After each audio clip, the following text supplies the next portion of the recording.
Hi, I'm Anna. This all began during a joyous occasion, Mark's 30th birthday party, where we announced our pregnancy. The setting was perfect, our backyard filled with family and friends. However, not everyone was happy. Kayla, my sister-in-law, has been a challenging presence since I married Mark. At our wedding, she wore a bridal-like dress and caused scenes. Despite these red flags, I've tried to be understanding, especially knowing the difficulties she's been through, like her recent miscarriage. As we were cutting the cake, Kayla came up to me with a plate of food, smiling but with a strange look in her eyes. "Anna, you must try this. I made it especially for you," she insisted. I was cautious due to my severe peanut allergy, but she reassured me, "Don't worry, I remembered your allergy." Something about her tone made me uneasy, but I decided to trust her. "Thank you, Kayla. It looks delicious," I responded, trying to keep the atmosphere light. A few minutes later, while mingling with guests and holding the plate Kayla gave me, my best friend Liz noticed my hesitation. "What's wrong, Anna? You look like you're solving a mystery." I laughed it off. "Just being overly cautious. Kayla made this for me, and you know my history with allergies." Liz raised an eyebrow. "Yeah, and given her history, I'd say keep that egg pie pen handy. Why not have someone else try it, just to be safe?"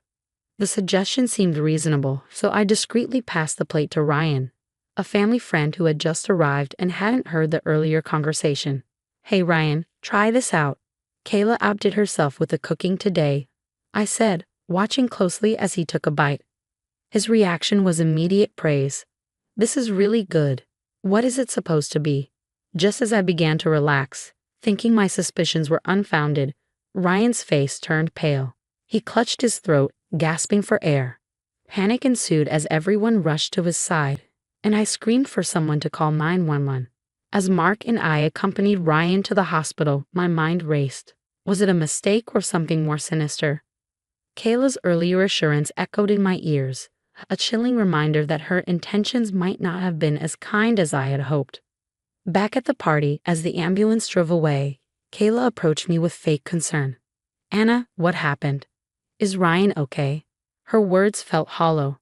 "He had a severe allergic reaction, Kayla, but he doesn't have allergies." "What exactly was in that dish?" she stuttered, her facade cracking. I just followed a new recipe. I thought it would be fine. I'm so sorry, Anna." The night ended with more questions than celebrations, and the joy of our announcement was overshadowed by worry for Ryan's health and unsettling doubts about Kayla's true intentions. As I lay in bed that night, the excitement of our pregnancy was marred by a growing sense of dread, wondering if the family I married into was as welcoming as I once believed. "Is Ryan going to be okay?" I pressed Kayla as we stood in the stark white hallway of the hospital. The antiseptic smell strong in the air. "He's stable now. Thank goodness," she replied. "But Anna, I swear I didn't know about the peanuts." Kayla's voice quivered, her eyes darting away as she spoke. I crossed my arms, feeling the weight of her gaze. "How can you not know, Kayla? You told me you made it especially for me. You know about my allergy." Mark stepped in, his voice firm yet weary. "Let's not jump to conclusions.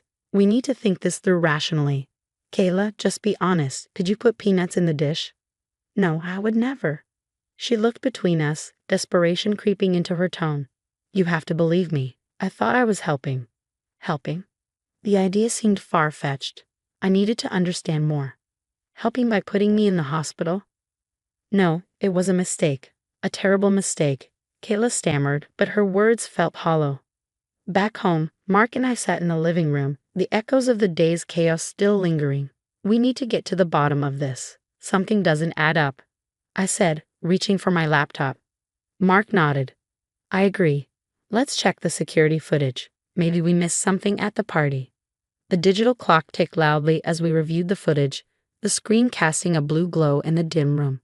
Then there it was, Kayla in the kitchen, her back to the camera, clearly separating a portion of food and adding something from a small bottle. "There, did you see that?" I paused the video, pointing at the screen. Mark's face hardened as he replayed the clip. "That looks like a bottle of peanut oil. Why would she have that?" Feeling the ground shift beneath me, I fought back the anger rising in my throat. "She lied to us, Mark. She knew what she was doing. We need to confront her with this evidence." The next day, we invited Kayla over under the pretense of clearing the air. As she sat down, visibly nervous, I pushed the laptop towards her. "Explain this, Kayla. We saw you on the footage." Her face drained of color as the video played. The room fell silent, the only sound the hum of the refrigerator in the background. I was just trying to make it taste better. I didn't mean for anyone to get hurt," Kayla whispered, her voice barely audible. "By using peanut oil, knowing Anna's allergy?" Mark's voice rose, a mix of disbelief and anger. "You put my wife and our unborn child at risk. How can you say you didn't mean it?" "I was jealous, okay. I thought if Anna got a little sick, maybe the attention would be back on me for once. But I didn't want to hurt anyone seriously," she confessed, her words spilling out messy and raw. The betrayal stung deeper than I could have imagined. "Jealousy isn't a mistake, Kayla. It's a choice. You chose to act on it in the worst possible way." As she sobbed, apologizing profusely, I realized that some lines, once crossed, could never be uncrossed. Our relationship, whatever was left of it, had been irreparably damaged by her actions. Mark stood up, his decision clear. "You need to leave, Kayla. We need to think about what comes next." As the door closed behind her, the finality of the moment settled around us. The trust was broken, and the road ahead was uncertain. But one thing was clear. We had to protect our family no matter what. "After everything, you still called the cops on your own sister-in-law." Mark's mother, Evelyn, confronted us in our living room, her voice thick with disbelief. "We had to, Mom. What Kayla did was not just wrong, it was criminal. She could have killed Anna and our baby," Mark replied, his voice firm yet filled with sorrow. "But she's your sister. Couldn't this have been handled within the family?" Evelyn persisted, her eyes searching ours for some sign of leniency. "Handling it within the family doesn't change what she did. We can't just sweep it under the rug," I said, unable to believe we had to justify our actions. The doorbell rang, slicing through the tense air. It was Detective Simmons, the officer handling our case. He stepped in, nodding politely. "Good afternoon. I have some updates on the investigation." Evelyn excused herself, the atmosphere too much for her, leaving Mark and me with Detective Simmons. "We've reviewed all the evidence, including the security footage and testimonies from the party guests. It's clear that Kayla acted with premeditation. We're proceeding with charges of attempted poisoning," he explained, his tone professional but empathetic. "What happens next?" Mark asked, his hands clenched in his lap. "Kayla will be arraigned soon. She'll have a chance to enter a plea, and then the case will likely go to trial unless she opts for a plea deal." Detective Simmons detailed the process. As he left, Mark and I sat in silence, the weight of the situation pressing down on us. We had made the difficult decision to protect our family, but the fallout was tearing everyone apart. The next few days were a blur of legal consultations and family arguments. Kayla's husband, Jason, came over one evening, his expression one of defeated confusion. I can't understand it. How could she do something like this?" "Jason, I'm so sorry. This is hard on all of us," I offered, feeling his pain. The man was losing his wife to her own destructive actions.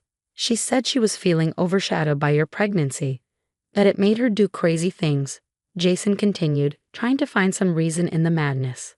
"It's no excuse for trying to harm someone," Mark interjected, his voice steady but his eyes sad. "Yeah, I know. What do I even tell our kids? How do I explain that their mom did something like this?" Jason's voice broke, the reality of his situation settling in. "You tell them the truth, that sometimes people make very bad choices and there are consequences," I suggested gently, knowing how tough the road ahead would be for him. As Jason left, I leaned against Mark, exhausted by the emotional toll. "Do you think things will ever get back to normal?" "Maybe not the old normal, but we'll find a new normal, one where we can feel safe and focus on our family," Mark replied, pulling me close. The weeks leading up to the trial were tough. Every phone call seemed to bring more bad news or more strain, but through it all, we held on to each other, determined to get through this storm together for our family's sake and for the safety of our unborn child. The door shut softly behind Evelyn as she left, her last words hanging heavy in the air. "You two need to think about forgiveness at some point. She's still family." "I know, Mom, but it's hard to think about forgiveness when we're still dealing with the fallout," I said, understanding Evelyn's plea, but also knowing the scars would take time to heal. Mark responded, his voice tight with frustration. The rest of the evening was quiet, a stark contrast to the turmoil of the day. I found solace in the nursery, folding tiny clothes and arranging stuffed animals, trying to create a peaceful space amid the chaos. Mark joined me, his hands helping mine. "How are you holding up with all this?" he asked. "It's a lot, but focusing on this, our baby, it helps, makes it feel like there's still good ahead," I said, smoothing a blanket over the crib. A few days later, Liz dropped by with dinner and an ear ready to listen. As we sat at the kitchen table, her presence was a comforting reminder of the support we had. "How's Ryan doing now? Any better?" she asked. "He's recovering, thankfully. It was touch and go for a while. But he's getting stronger every day," I updated her, grateful for her concern. "And how are you managing this? Must be taking a toll on you and Mark," Liz pressed, her eyes full of worry. "It's tough. Mark's caught between his roles as a brother and a father, and I just want all this to be over so we can focus on being parents," I admitted, the weight of the situation momentarily overwhelming. The trial date approached quickly, and with it a flurry of media interest. Cameras and reporters clustered around the courthouse on the day, their microphones thrust forward seeking a sound bite. "Can you tell us how you feel about your sister-in-law's trial today?" one of the reporters shouted as we navigated through the crowd. "No comment," Mark stated firmly, guiding me protectively past the flashing cameras. Inside the courtroom, the atmosphere was tense. Kayla sat with her lawyer, her eyes occasionally darting in our direction, but mostly staring down at her hands. The proceedings were a blur of legal jargon and testimonies, each word adding to the surreal nature of the situation. During a recess, Mark leaned close, his voice a low murmur. "No matter what happens, we have to stay strong for our family, for our daughter." The verdict came sooner than expected, guilty. The judge's voice was firm, the sentence severe given the premeditated nature of Kayla's actions. As the gavel fell, a chapter closed on the darkest part of our lives. But the echo of its impact lingered. Leaving the courthouse, the air felt different, freer, yet still tinged with the sadness of what had transpired. "It's over," Mark whispered, squeezing my hand. "Yes, but it's also a beginning," I replied, my hand resting on my belly, feeling the gentle kick of our baby, a reminder of the life we were about to welcome. The weeks that followed were a mix of preparation and reflection. We spent time with friends and family, all of whom were a constant source of strength. The nursery was finished, the walls painted in soft pastels, a stark contrast to the dark days we just endured. One evening, as Mark and I sat on the porch watching the sunset, he broke the comfortable silence. "I'm sorry you had to go through all this, especially now."